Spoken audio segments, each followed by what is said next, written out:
¿Sabían quienes nos escuchan que el secreto más perturbador de la película Soylent Green de 1973, ese giro macabro que ha pasado a la historia del cine, ni siquiera existía en la novela original? Es que es muy fuerte. En el libro en el que se basa, el famoso alimento verde estaba hecho pues sencillamente de una mezcla de soja y lentejas. Claro, nada de ingredientes inconfesables. Eso es. Era, digamos, una simple pasta vegetal en un mundo que se había quedado sin recursos. Bueno, las anécdotas de un rodaje que estuvo plagado de adversidades. Una producción con tela, desde luego. Ya te digo, la misión de hoy no es resumir la trama de una cinta clásica, sino desenterrar las historias más fascinantes detrás de las cámaras. Esas 14 curiosidades que van a cambiar por completo la forma de ver esta obra. Para dar un contexto rápido, así a quienes nos acompañan, y situar las piezas sobre el tablero. A ver, La película nos traslada a un asfixiante año 2022 en la ciudad de Nueva York. Hablamos de una urbe con 40 millones de habitantes hacinados, una crisis climática extrema, océanos estériles y una escasez de alimentos devastadora. un panorama bastante desolador. Sin duda. Y en ese escenario, pues seguimos a un detective que investiga el asesinato de un directivo de la corporación que fabrica el Soylent Green, el único sustento que mantiene a la población en pie. Es una premisa muy cruda que nace de una novela de ciencia ficción publicada en 1966 por Harry Lee Harrison. Se titulaba Make Room. Sin embargo, la productora, la Metro-Goldwyn-Mayer, impuso un cambio de nombre radical antes de empezar a rodar. Y la razón detrás de esto resulta, bueno, hasta cómica, si consideramos lo sombrío de la trama. A ver, es que los estudios a veces toman decisiones que son de locos. Fíjate en esto. El estudio temía que la audiencia confundiera esta pesadilla distópica con una comedia familiar de la televisión de los años 50 llamada Make Room for Daddy y su secuela Make Room for Granddaddy. Madre mía. Es un claro ejemplo de cómo la maquinaria comercial de Hollywood opera al margen de la visión artística. Desde luego. Pero ese cambio de nombre de Make Room, a Soylent Green, alteró por completo el eje central de la narrativa. Claro, le dio otro enfoque. Eso es. La novela original ponía el foco en la sociología, en la pura angustia de la sobrepoblación y en la falta de espacio vital. Al ponerle el nombre del producto alimenticio al título de la cinta, el estudio transformó una advertencia demográfica en un thriller de misterio sobre una corporación oscura. Pasó del problema social al enigma industrial, básicamente. Exactamente. Y ese enigma corporativo nos lleva al cambio más polémico de todos, el que mencionábamos al principio. La revelación de que las raciones de alimento están hechas de restos humanos. El gran giro. Pues Harry Harrison, el autor del libro, detestaba esta idea. Y su rechazo no era una simple rabieta de escritor ofendido, ¿eh? Se basaba en la ciencia pura, concretamente en la termodinámica y en la regla del 10% de la ecología. Esa es la clave del asunto. En ecología, cuando la energía pasa de un nivel trófico a otro, digamos del grano a la vaca y de la vaca al humano, Sí. pues se pierde aproximadamente el 90% de la energía en el proceso. Una barbaridad. Harrison argumentaba que a nivel industrial usar humanos como fuente de alimento para otros humanos es un disparate matemático. Claro, no salen las cuentas. Para nada. Una persona tarda décadas en ganar carne y consume miles de litros de agua y calorías en el proceso. La energía que inviertes en mantener viva a esa persona es inmensamente mayor que el rendimiento calórico que obtendrías al convertirla en alimento. O sea, es decir, criar humanos para comer es la peor inversión energética posible en un planeta que se muere de hambre. Absolutamente ruinosa. A ver, es como, no sé si la comparación sirve, pero no es añadir canibalismo a una novela de rigor científico, como ponerle extraterrestres a un drama histórico serio solo para vender más entradas. Pues sí, es un recurso efectista que de entrada rompe la lógica científica del universo que has creado. Total. Y sin embargo, a pesar de que rompe esa regla biológica de manera tan flagrante, el propio Harrison acabó reconociendo años después que el giro salvó la película. Qué curioso. Es que el lenguaje del cine no es el mismo que el de la literatura. El libro tenía un final más bien difuso, muy reflexivo, donde la vida simplemente seguía su curso miserable. Pero el cine necesita otra cosa. Necesita un clímax, una catarsis emocional. Ese giro anticientífico le dio al personaje principal un descubrimiento desgarrador que, justificaba todo el arco de investigación policial. Claro, a veces la verdad emocional de una historia pesa más que la exactitud científica, esto está claro. Y hablando de contrastes llamativos en la construcción de este universo, hay un detalle en el diseño de producción que es pura arqueología tecnológica. Ah, ya sé por dónde vas. En este futuro devastado por la miseria, aparece el primer videojuego de la historia del cine. Es un elemento visual fascinante, de verdad. En el apartamento de lujo del directivo asesinado, que está rodeado de agua corriente, bourbon y privilegios inalcanzables para el resto. Un pisazo, vamos. Pues ahí hay una máquina recreativa blanca fabricada en fibra de vidrio con unas curvas futuristas. Es una versión modificada del juego Computer Space. ¡Qué pasada! Este fue el primer arcade comercial del mundo, diseñado en 1971 por Nolan Bushnell y Ted Dabney. Que son, si no me equivoco, los mismos ingenieros que poco después fundarían Atari. Los mismísimos. O sea, estamos viendo literalmente la semilla de la industria de los videojuegos. Afuera hay 40 millones de personas durmiendo en los portales, peleando por un trozo de pan vegetal. Sí, sí. Y dentro, la élite tiene el pináculo de la tecnología de los años 70 usado como un simple juguete decorativo. Sirve como un comentario mordaz sobre la desigualdad. Nos muestra que el avance tecnológico no se detuvo, sino que, bueno, se privatizó. Qué buena forma de verlo. La innovación no se aplicó para resolver la crisis climática o purificar el agua. Se destinó a crear entretenimiento electrónico exclusivo para los altos ejecutivos. Pero aquí la película da un giro. Y pasamos de la ficción de los decorados a la cruda realidad económica del estudio. Y tan cruda. Porque la propia producción sufría de una escasez casi tan severa como la que intentaban retratar en pantalla. Resulta que esta cinta fue la última en utilizar los históricos platós exteriores de la MGM en Culver City antes de que fueran arrasados por las excavadoras. El contexto de la industria en ese momento era muy, muy sombrío. Metro-Goldwyn-Mayer, el titán que había definido la edad de oro de Hollywood, pues estaba desangrándose financieramente. Estaban en la lona. Se verían obligados a liquidar sus activos, vendiendo terrenos y atrezo clásico a destajo. Los inmensos decorados que simulaban calles de Nueva York llevaban años sin ningún tipo de mantenimiento. Estarían cayéndose a pedazos. Literalmente, estaban pudriéndose. Y el director, Richard Fleischer, aprovechó esta decadencia literal. No tuvo que contratar a un equipo de arte masivo para simular ruinas urbanas. Claro, ya las tenía allí. Simplemente apuntó la cámara a la decadencia real del estudio. A mí me queda la duda de si la precariedad de la MGM ayudó más a la película que un presupuesto ilimitado. Porque si hubieran tenido millones, quizá habrían intentado construir un futuro lleno de pantallas brillantes, vehículos limpios y efectos ópticos que hoy nos parecerían súper caducos. Muy probablemente. Al no tener un centavo, se vieron forzados a abrazar la mugre. Es que la falta de presupuesto ancló la película en un realismo sucio e interesantísimo. Y esa limitación también se aplicó a la cinematografía.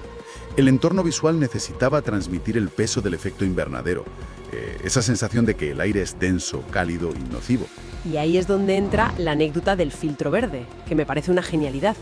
Hoy en día bastaría con aplicar una corrección de color en un software para teñir la imagen. Le das a un botón y listo. Eso es. Pero en los años 70, el director de fotografía Richard H. Klein resolvió el problema desde la cámara misma. Utilizó un filtro empapado en una mezcla de agua y tinte verde y lo puso delante del objetivo. Una solución súper práctica. Y el efecto óptico de colocar ese tinte líquido frente a la lente dispersa la luz de una manera muy particular.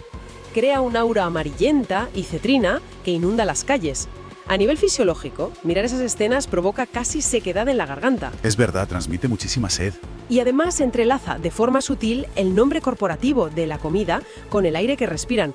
Todo el exterior parece estar enfermo de ese mismo tono verdoso. Y fíjate, la precariedad de la MGM no solo afectó a las luces y a los edificios, sino que alcanzó las entrañas del rodaje. Y lo digo literalmente. Cuéntame. Como utilería, Las galletas de Soulent. esas mismas, eran trozos de madera pintados. Madre mía, ¿madera de verdad? Sí, madera auténtica, pintada de verde. Imagina la situación en el plató. Docenas de personas masticando astillas y pintura bajo el tremendo calor de los focos. De nuevo, la escasez del estudio obligó a una crudeza involuntaria. ¡Qué sufrimiento! Aunque bueno, viéndolo con cierta ironía, tener que tragar madera seca no debe de distar mucho de la experiencia de consumir alimento ultraprocesado e insípido, que es precisamente el tormento diario de los habitantes de esa Nueva York distópica. Desde luego, actuaban el asco a la perfección. Y mira, si la madera resulta dura de tragar, el diseño de la fuerza policial roza lo grotesco. Ah, los famosísimos scoops. Exacto. En las secuencias donde estallan los disturbios por falta de alimento, La policía antidisturbios no usa simples porras o gases lacrimógenos, como veríamos en otras películas, Despliegan unas máquinas brutales. que no eran otra cosa que camiones de basura reales, de los que vacían contenedores, pero equipados con unas enormes palas mecánicas en la parte delantera. ¡Qué locura! No gastaron dinero diseñando vehículos de contención futuristas. Simplemente tomaron la maquinaria que se usa para recoger desperdicios y la usaron contra la multitud. La pala desciende, recoge a media docena de manifestantes y los arroja al cajón trasero. Es una metáfora visual de una violencia inusitada. ¿El sistema ya no ve a la ciudadanía como infractores de la ley? Ni siquiera como una amenaza que deba ser arrestada. Son un estorbo. Los percibe como basura sólida urbana. Cuerpos que estorban en la vía pública y deben ser recogidos, compactados y desechados. Es, digamos, la mecanización más brutal de la falta de empatía. Absolutamente. Porque las barreras no solo fueron físicas o económicas, también fueron legales, afectando al ritmo mismo del montaje. ¿Legales? ¿A qué te refieres? Pues mira, cerca del final de la trama, hay una secuencia de persecución a vida o muerte por un callejón industrial, y transcurre sin una sola línea de diálogo. Solo se escucha el sonido de los pasos y la respiración agónica. Es una de las escenas de mayor tensión de la película. Cualquiera pensaría que fue una decisión puramente artística al principio. No sé, un homenaje calculado a la atmósfera del cine negro clásico. Pues la realidad es mucho más terrenal y burocrática, fíjate. El guionista original, Stanley R. Greenberg, despreciaba la idea de que su texto derivara en una simple cinta de tiros y carreras. No quería hacer una peli de acción. Exacto. Así que incluyó una cláusula inamovible en su contrato. Estaba terminantemente prohibido añadir o improvisar diálogos nuevos sin su autorización explícita. Espera.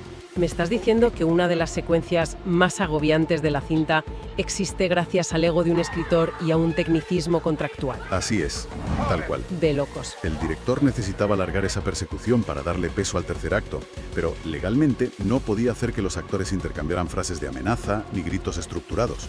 Tenía las manos atadas por un papel firmado. ¿Y qué solución encontró? Pues apoyarse única y exclusivamente en el diseño sonoro y el lenguaje corporal.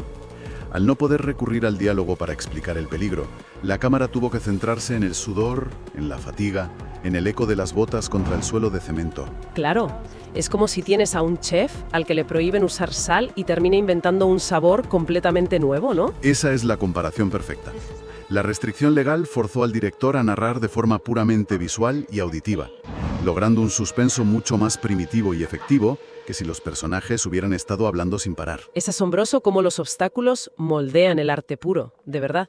Pero las dificultades en este rodaje no solo vinieron de los abogados o del presupuesto. No, también de la fragilidad del propio elenco. Exacto.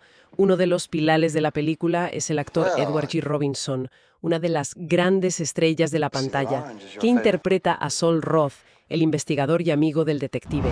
Durante la filmación, Robinson padecía de una sordera casi absoluta. Su falta de audición transformó la dinámica en el set en un verdadero desafío físico para todos. Durante los ensayos previos a grabar, el equipo tenía que acercarse a él y gritarle las réplicas directamente en el oído. Para que pudiera interiorizar el tempo de la conversación, claro. Eso es. Y el problema no terminaba al empezar a rodar. Al no poder escuchar las instrucciones del director, tampoco escuchaba la palabra corten. ¡Ay, madre! Así que a menudo, Robinson continuaba inmerso en su personaje, recitando sus líneas en un monólogo solitario, hasta que alguien caminaba hacia él y le tocaba suavemente el hombro, para indicarle que la toma había terminado. Exigía una paciencia enorme por parte de todo el equipo técnico, pero la presencia de Robinson aportaba una gravedad insustituible. Sí, valía la pena el esfuerzo. De hecho, en medio de todas estas limitaciones técnicas, carencias y problemas auditivos, surgió un momento de improvisación brillante. Nos referimos a la célebre escena de la cena. El detective consigue, a través del mercado negro, alimentos que nadie ha visto en años. Trae un par de manzanas, un tallo marchito de apio y un trozo de ternera de verdad. Todo un tesoro. Se los lleva su amigo a casa y este se pone a preparar un estofado. Pues la calidez de esa secuencia fue generada de manera espontánea por los actores. Mientras Robinson manipula la carne y huele las verduras reales, las lágrimas que asoman y la ternura con la que comparten esa comida no estaban dictadas rígidamente en el guión. ¡Qué maravilla! Es un oasis de humanidad donde el afecto se demuestra recuperando un ritual tan básico como sentarse a compartir un plato de comida real en un entorno desolador. Pero aquí es donde todo se complicó.